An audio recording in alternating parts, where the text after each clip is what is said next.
I'm gonna be honest, when I picked up the book The Mighty Chewbacca in the Forest of Fear, I had low expectations. Not that I had anything bad to say about Tom Angleberger's writing or anything like that, it's just that clearly I'm not the target audience for a story like that.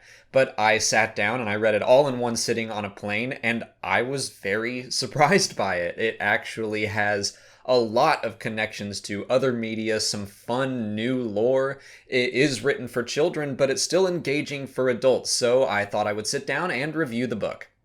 The basic setup for the story is that Han is captured by the daughter of Simu, who you might remember is one of the Emperor's advisors, and that forces Chewie into doing a job for the Empire. And yeah, I already think that it's pretty crazy that Simu and Janis Jadis get mentioned in this book. Like I said, there are some very deep lore cuts for a kid's story. But anyway, this planet that Chewie is sent to is a forest world, and being a Wookiee, he is ideal for that job. So he is paired up with a librarian named Maeve, and they're also joined by K2SO, who is undercover working for the Empire, and they head off on this little treasure hunt. The librarian character of Maeve was really great, really interesting, and I hope we get to see her show up in future content. She is human, but she has this very specific culture, and we get to learn a lot about it, and I thought it was really neat. And they basically kind of draw these golden triangles on their foreheads, and each design represents something else. So like if she needs wisdom in a given moment, that's one design. And if she needs power or hope, then that is another pattern. So I thought that that was really neat. And her motivations are also very tied up into her culture as to why she is also working for the Empire. So yeah, by the end of the book, I found myself being really connected to her and wondering what happened to her after the story. And like I said, I do think that there is a chance that she could show up again.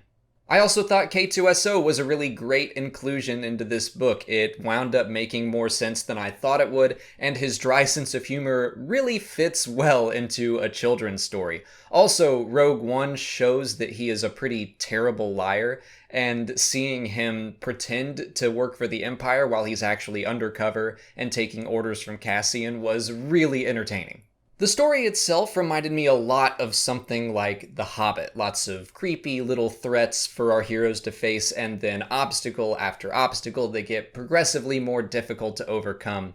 It also kind of reminded me of like an Indiana Jones story, if Indy couldn't talk, but you've got your treasure hunting protagonist, you've got your plucky sidekick in Maeve, and then you've got your burly helper in K2SO. And being a huge Indiana Jones fan, that really helped me enjoy this story. But if I had kids, I could totally see myself reading this with them and both of us enjoying it. It feels very balanced. I think Angleberger does a good job of making sure it never gets too childish or too adult. I mean, there are plenty of funny and fun, entertaining moments for kids, and there's a lot of interesting lore that really made me sit up and take notice and wonder, like, what's gonna happen next? So I think that Angleberger did a really great job of finding that balance.